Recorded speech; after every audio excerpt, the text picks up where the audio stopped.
जन सा सूर न कोई हो, तीन लोक फिर जोई साधो, जन सा सूर न कोई हो। राजा राव घड़ी पल जूझे, पीछे जुग सा होई हो। बामन भाट करे सो तागा, चार दिना दुख होई हो। अष्ट पहर बिन खाड़े जूझे, नमक न भूले सोई हो। और सुर सब काया मारे, आत्म छिन छिन खोई हो।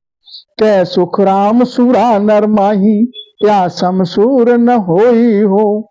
जन सा सूर न कोई हो, तीन लोक फिर जोई साधो, जन सा सूर न कोई हो।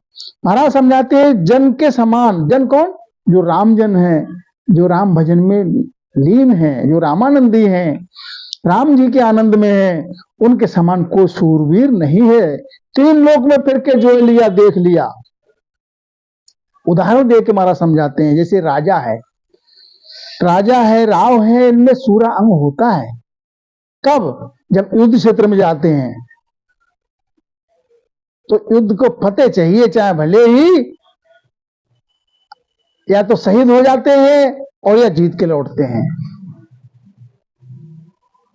या युद्ध क्षेत्र में जूझ जाते हैं या जीत का निशान लौटते हैं। और पीछे जो सा हो युद्ध क्षेत्र से जीत के आते हैं और महल में अपने आ गए, तो फिर वो फिर वैसे ही हो गए जैसे पहले थे।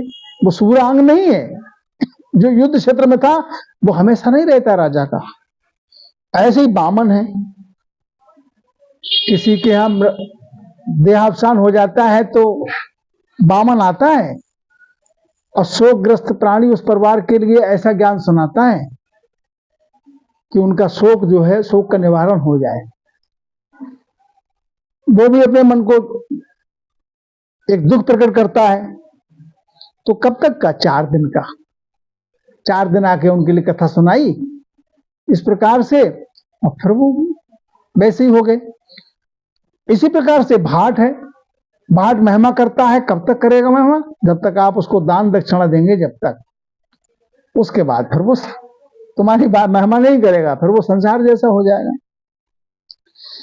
और रामजन कैसे होते हैं? अष्ट पहर बिन खाड़े जूझे। युद्ध क्षेत्र में तो राजपूत खांडा लेकर जूझता है, तलवार लेकर, और जो रामजन है वो बिना खांडे की 8 पहर जूझ रहे हैं एक समान। निमक न भूले सोई हो, जो निमस मात्र भी अपने इष्ट को भूले ना, वो है सूरवीर महाराज। 8 पहर लबलीन रहे, एक ही सुत्ती से लगा रहे। और सुर सब काया मारे, और जितने भी काया की जो इंद्रियां हैं उनका कोई जोर न चले, सब माय में ही मार दे। काम क्रोध लोभ मोह अहंकार रूप रस गंध स्पर्श, ये इनके किसी का जोर न चले। आत्म जन छिन खोई हो, अपने आत्म के आनंद में ही रहे, प्रभु के आनंद में ही रहे। कहे सुखराम सूरा नर माही, या समसूर न होई हो। इस प्रकार से जो 8 पहर लबलीन रहते हैं, राम भजन में आनंद में रहते हैं, जिनकी लिब लगी रहती है, लिब लागी टूटे नहीं उठ बैठ कर काम, वो सूरा अंग है महाराज का जन्म। वो महाराज का वो नर सूरा अंग है उनका। इनके समान 3 लोक में कोई नहीं देखा। 3 लोग फिर जोई साधो, जन सा सूर न कोई हो। जन के समान सूरा अंग किसी का नहीं, क्योंकि उनके लिए ऐसी कसक लगती है, ऐसा प्रेम उमड़ता है कि 8 पहर दिन रात उसी में जूझते हैं, उसी के परम आनंद में ही लबलीन रहते हैं। बोलो राम जी राम महाराज।